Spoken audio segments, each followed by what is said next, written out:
Atos capítulo 15. Ei, olá, muita paz de Deus para a tua vida. Bem-vindo, bem-vinda ao nosso estudo bíblico. Hoje, Atos capítulo 15. Eu sou Ediomar, pastora da comunidade evangélica da Vitória. E eu quero incentivar você a ler todo este capítulo 15 do livro dos Atos dos Apóstolos, meditar nele, pensar, orar a respeito. Depois, volta aqui no nosso vídeo e confira com a gente os nossos comentários, pensamentos, impressões.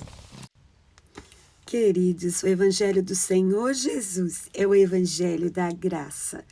Em Efésios capítulo 2, versículo 8 e 9, o apóstolo Paulo ensina que nós somos salvos pela graça. Graça é um presente que nós não merecemos, um dom imerecido, e esse dom imerecido é dado por Deus mediante a fé em Cristo Jesus.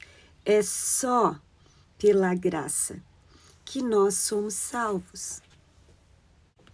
Senhor Jesus, ele veio cumprir a lei de Moisés.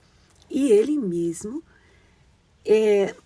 quando estava na cruz, ele deu um brado, uma palavra que no original hebraico é tetelestai, que quer dizer está tudo pago, está consumado. Então, isso significando que a obra da cruz é suficiente para a salvação. E a partir daquele momento, não haveria necessidade de mais nenhum sacrifício de animal ou quaisquer outros sacrifícios. Por quê? O sacrifício de Jesus é suficiente para a nossa salvação. O Evangelho, ele traz mudanças. O Evangelho são as boas novas, as boas notícias, que Jesus é o nosso Salvador, suficiente Salvador. E é só por Jesus, apenas por Jesus, que nós podemos ser salvos. E entrando agora em Atos 15, os apóstolos estavam enfrentando uma situação que causou a necessidade de haver um conselho, uma convenção, uma reunião de diretoria dos líderes na igreja, que se entende ser igreja sede em Jerusalém, né? De todas aquelas igrejas que os apóstolos estavam plantando, estavam inaugurando, iniciando. Jerusalém era a igreja central. Então, houve ali uma reunião, uma convenção para se resolver este assunto de tão sério que se tornou. E que assunto é esse? Olha só como começa o capítulo 15. Algumas pessoas começaram a ensinar um evangelho que não é o evangelho da graça de Jesus. Eles não tinham autorização de Deus para fazer isso, nem dos apóstolos. Mas eles achavam que podiam fazer e fizeram. Começaram a ensinar às pessoas que eles tinham que se circuncidar, conforme era o costume de Moisés, senão eles não podiam ser salvos. E isso causou muita confusão.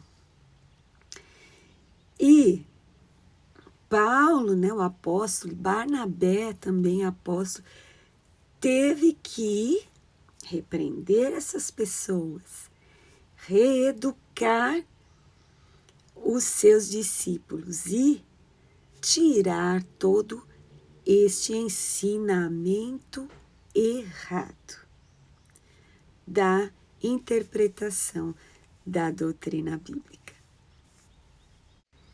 Nos nossos dias, existem também pessoas que se acham aptas para ensinar uma doutrina que elas acham que é a interpretação correta das Escrituras, passando por cima de lideranças, passando por cima até do ensinamento do Senhor Jesus, para comprovar o que elas pensam, o que elas acham. E elas se acham no direito de ensinar na igreja onde é ensinado de outra forma. E Pedro teve que se levantar e falar e explicar como que teria que ser pregado o Evangelho. O Evangelho da graça de Jesus. Não necessitava mais de alguns usos e costumes que foram pelo Senhor Jesus ensinados a entender que a salvação é apenas pelo nome do Senhor Jesus, pela graça mediante a fé. Mas essas pessoas ensinavam o contrário que os apóstolos estavam falando. E Pedro, como já havia sido orientado em sonho pelo próprio Deus, Deus já havia preparado Pedro sobre a interpretação da palavra do Senhor, do Evangelho de Jesus, e como aquele momento novo, aquela nova aliança, mudou a forma da pregação e do ensinamento da palavra de Deus. Pedro foi ensinado pelo próprio Deus em sonho, né? Lá em Atos 10, quando ele foi até a casa de Cornélio, ele viu aquele talite, aquele lençol com os animais, e ele falava que era impuro. E o próprio apóstolo Pedro falou: eu não vou contender com Deus.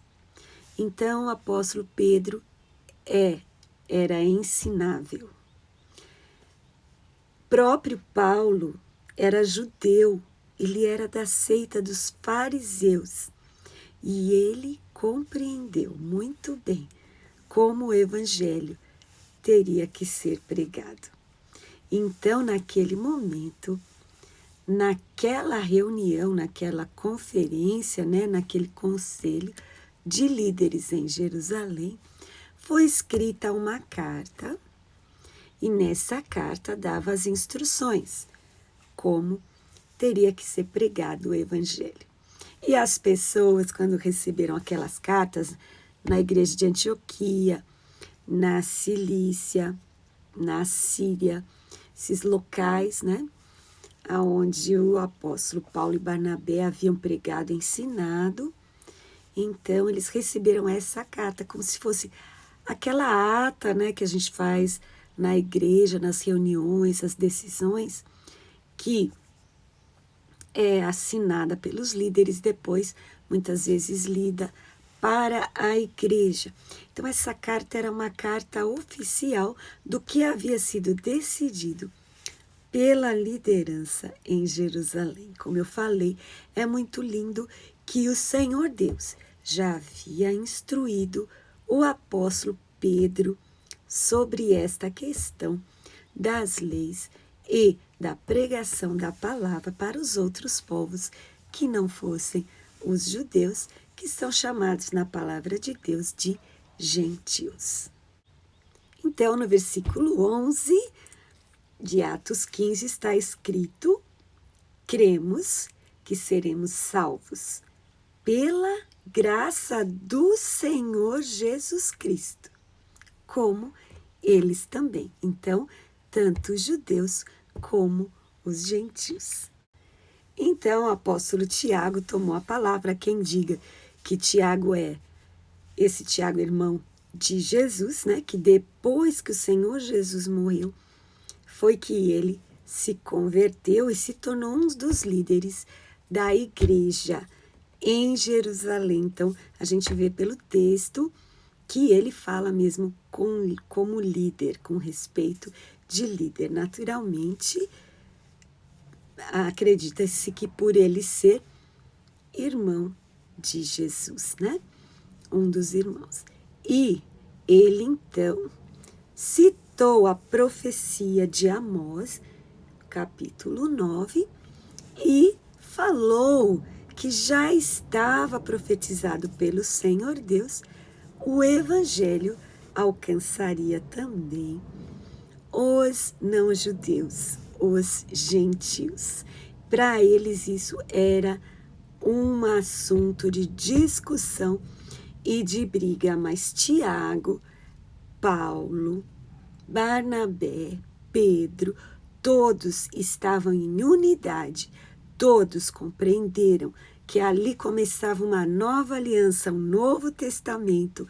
Eles estavam vivendo uma nova época, a época da graça. E assim, eles estavam insistindo para que o povo entendesse e tendo que rebater estes que se achavam no direito de ensinar algo errado, contrário ao que a palavra diz e o que os apóstolos estavam ensinando. Então, teve essa reunião, essa grande convenção em Jerusalém, e eles, então, numa carta, ensinaram a doutrina do Novo Testamento.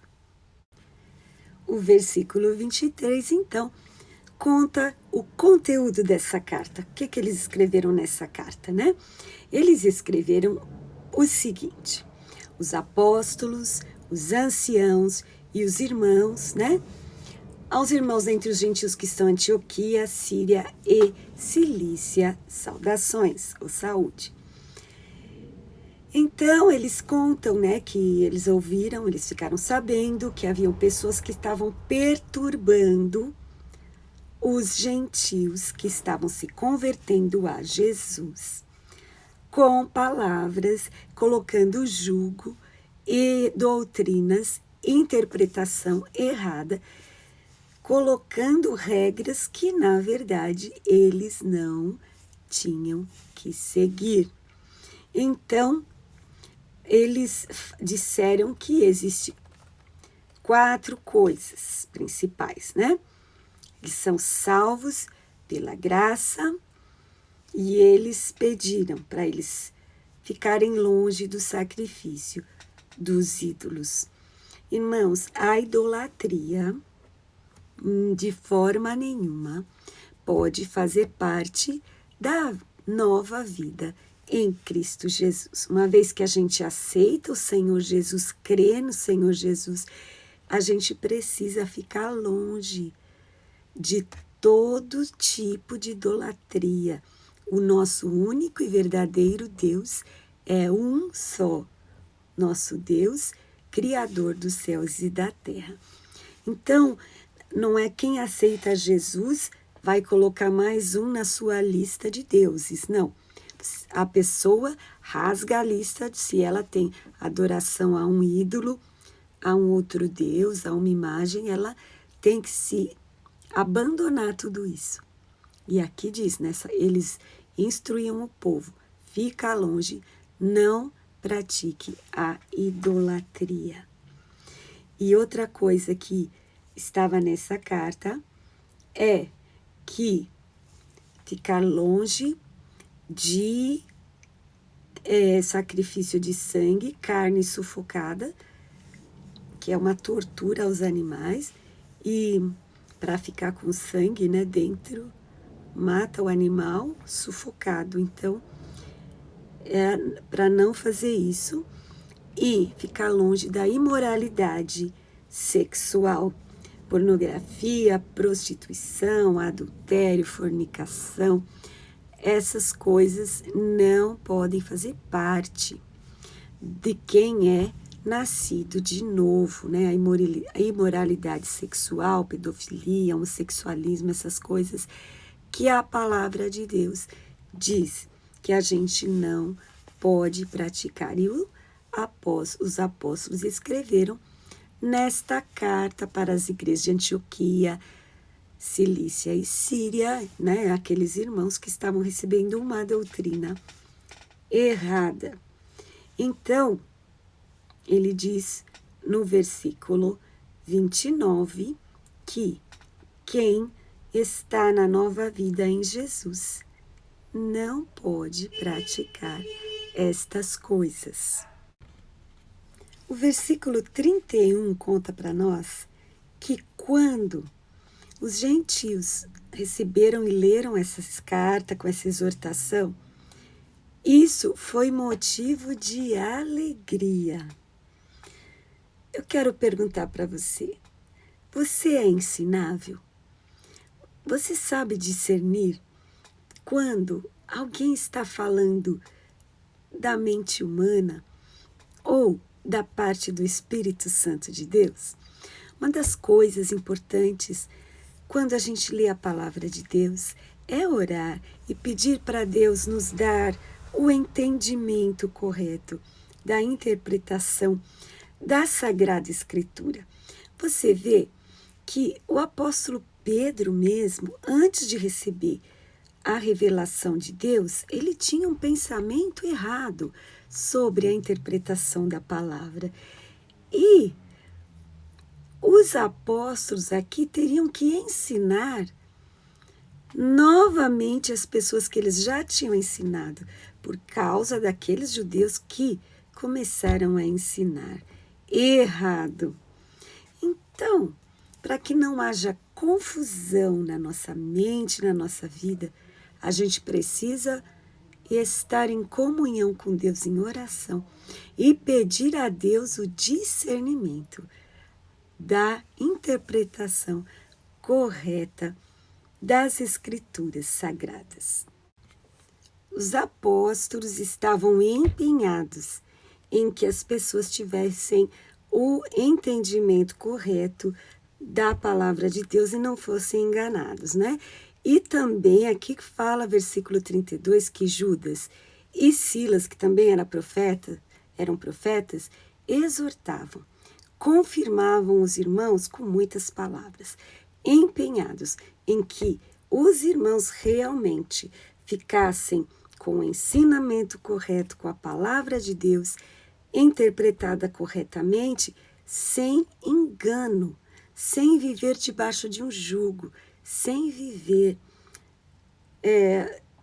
algo que eles têm por certo, praticando coisas que eles foram ensinados, mas na verdade era errado.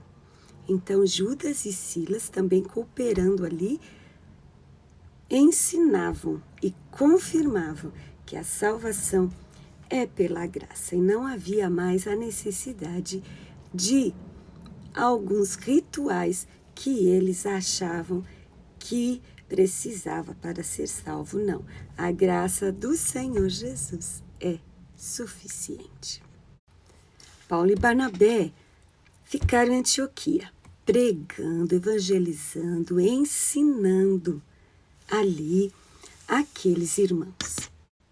Aí passaram alguns dias, Paulo falou para Barnabé: vamos voltar e visitar nossos irmãos por todas as cidades que nós já ensinamos a palavra, para saber como eles estão.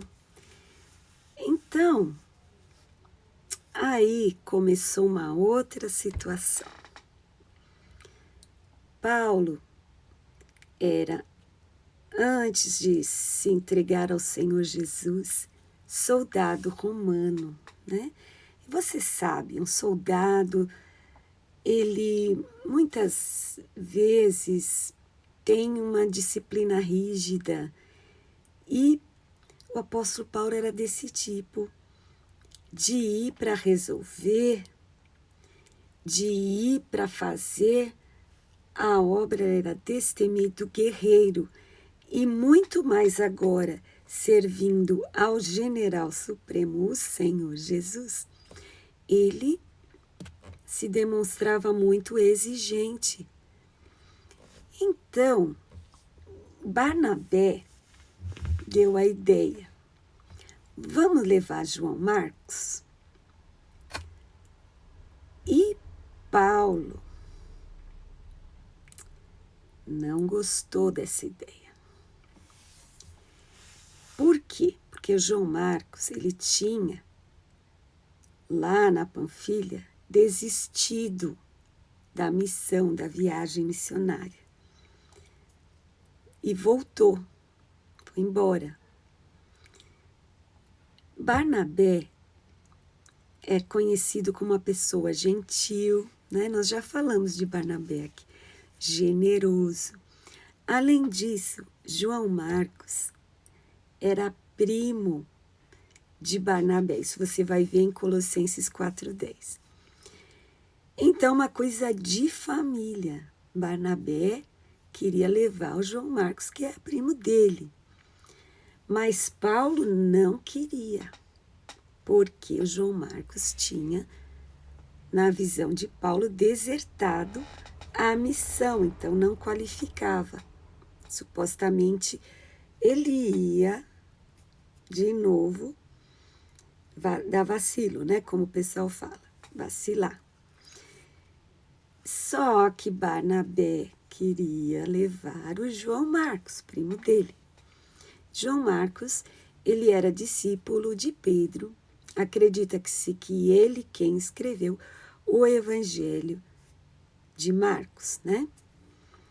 E esse João Marcos foi embora e, como diz no popular, queimou o filme com o apóstolo Paulo. Então, aqui fala que eles brigaram por causa disso.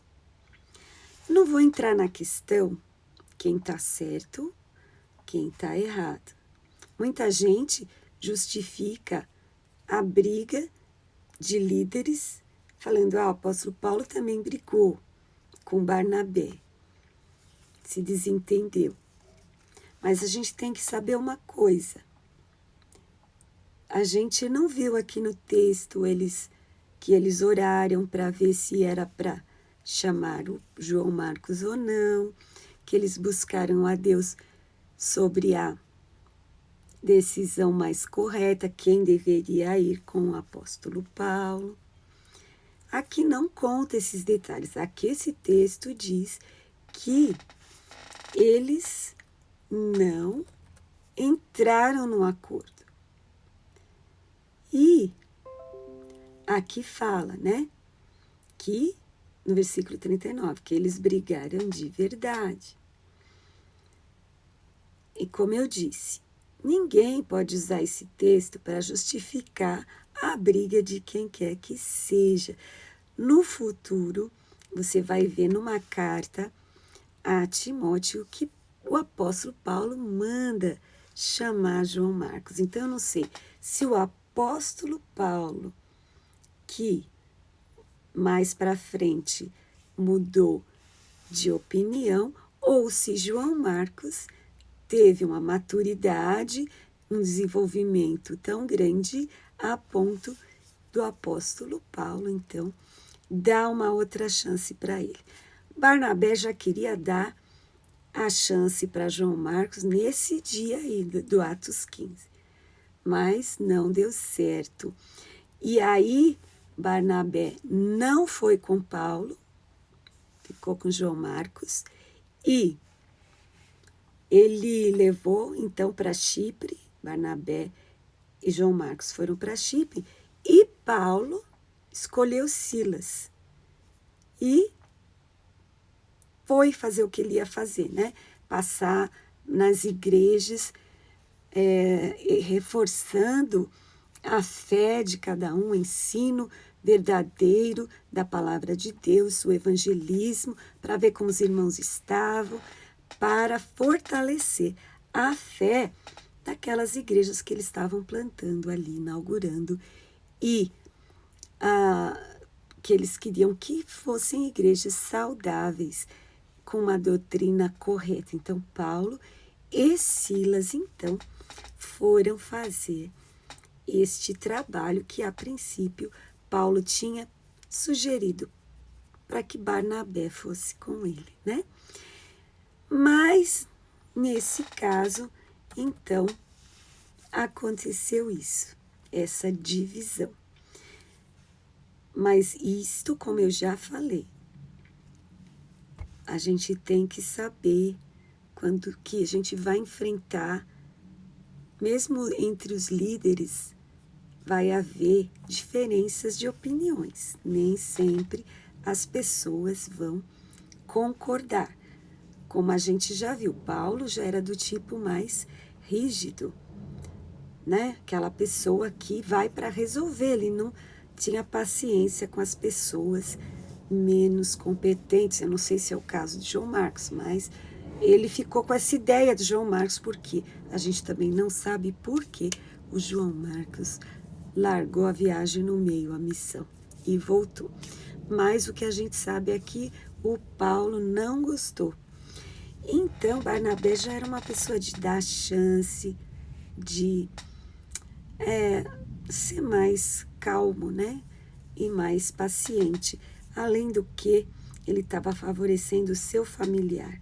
Então, muitas vezes, a gente, né, tem família, alguém faz alguma coisa, fala da nossa família, a gente tem a tendência de achar que sempre nosso familiar, né, é mais adequado para as coisas. E Paulo não achou que o primo do Barnabé era o mais adequado, ele escolheu Silas.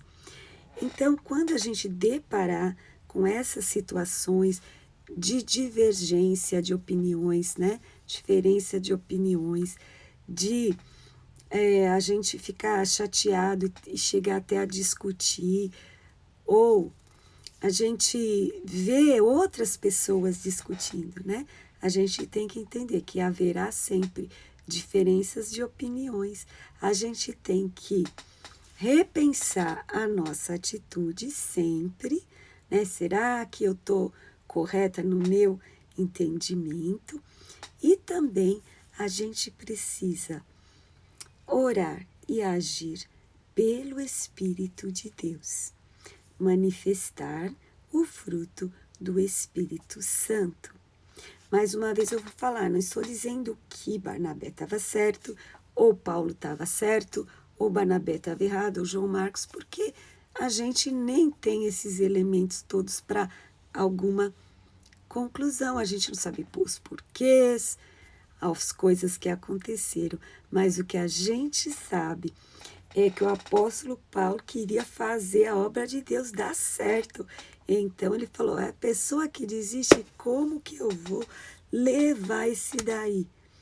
Eu preciso de alguém para me ajudar, né? Não para eu ficar sendo babá, digamos, né? Supostamente, estou aqui pensando, mas na realidade, a gente viu que lá na frente o apóstolo Paulo mandou chamar João Marcos e disse que ele era muito útil para a obra de Deus. Sempre a gente tem que entender que o ser humano, ele vai às vezes ficar nervoso, quem sabe Paulo e Barnabé já estavam tão cansados, estressados, tinha que lidar com tantos problemas, essa reunião em Jerusalém e tudo, que aí eles já não estavam nem com, como diz o termo, né? Tolerância zero. Então eles não queriam nem saber um do outro, cada um foi para um lado e pronto. A gente tem que saber que às vezes a gente vai ter que tomar decisões que vão desagradar uns e agradar outros, mas vamos sempre procurar estar debaixo da direção do Espírito Santo. E se tiver que mudar de opinião, como Paulo mudou, ter humildade, né? Ele reconheceu mais na frente, chama João Marcos, eu preciso dele. Então, vamos aprender com essa lição. Algumas lições dos homens de Deus ensinam como fazer e outras como não fazer. A gente sempre precisa imitar as coisas certas. Mais uma vez eu falar, eu não estou dizendo quem está certo e está errado. Eu estou apenas comentando com você. Se você vê algo desse tipo, parar, repensar, orar e buscar resolver os conflitos da melhor maneira possível, na direção e sabedoria do alto, na direção do Espírito Santo de Deus. Hoje, véspera de Natal, eu quero desejar para você e para toda a sua família um Feliz Natal. Jesus nasceu. Pense nessas coisas. Deus te abençoe. Muita paz.